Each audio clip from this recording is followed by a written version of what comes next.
এবার ঠাকুরমশাই সুদীপাকে দেখা মাত্রই তার সামনে সূর্যের বাবা প্রবীর সেনগুপ্তকে নিয়ে আসে। আর প্রবীর সেনগুপ্ত তো সুদীপাকে দেখা মাত্রই চমকে ওঠে।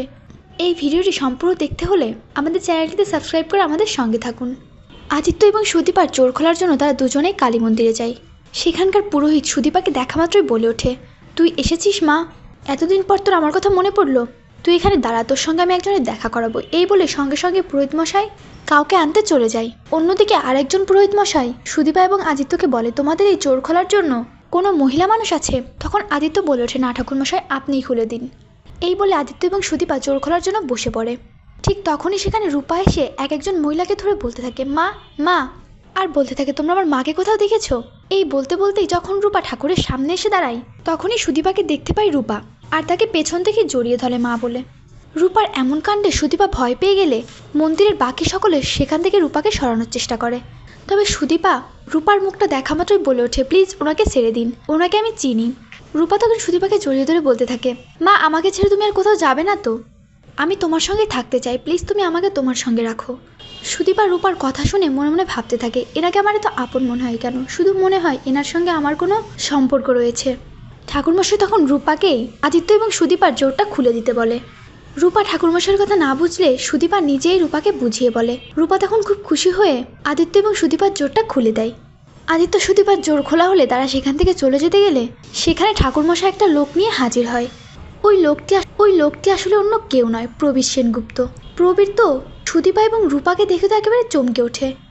প্রবীর সেনগুপ্ত ছুটে যায় রূপার কাছে আর বলে ওঠে, দিদিভাই তুই বেঁচে আছিস? রূপাও প্রবীর সেনগুপ্তকে চিনতে পারে আর তাকে জড়িয়ে ধরে বলতে থাকে, দাদু তুমি বেঁচে আছো? আমি কত জায়গায় না তোমাকে খুঁজেছি। এই দেখো আমার মাও বেঁচে আছে, আমি মাকে খুঁজে পেয়েছি, মা এখানেই আছে। প্রবীরবাবু সুদীপার দিকে তাকিয়ে অবাক হয়ে বলতে থাকে, কি এ তো দীপা। প্রবীরবাবু সুদীপার সামনে গিয়ে দাঁড়ায় আর বলে, মা তোমার পরিচয় কি? সুদীপা তার পরিচয় দেওয়া মাত্রই তার নাম বলতেই রূপার সকল স্মৃতি একটু একটু করে মনে পড়ে যায়। তার মা তার দুই মেয়ের গলায় দুটা লকেট পরিয়ে দিয়েছিল। আর এগুলো ভেবেই রূপা ছুটে যায় সুদীপার কাছে আর তাকে জড়িয়ে ধরে বলে ওঠে, তুই আমার মা নয়, তুই আমার মেয়ে।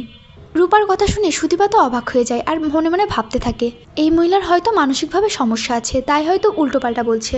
তবে সুদীপাকে অবাক করে দিয়ে প্রবীরও বলে ওঠে, সুদীপা, রূপা যা বলছে তাই সত্য, রূপাই তোর মা, আর তুই দেখতে হুবহু দীপার মতো হয়েছিস। এই কথাগুলো শুনে তো সুদীপা আর আদিত্য একদম অবাক হয়ে যায়।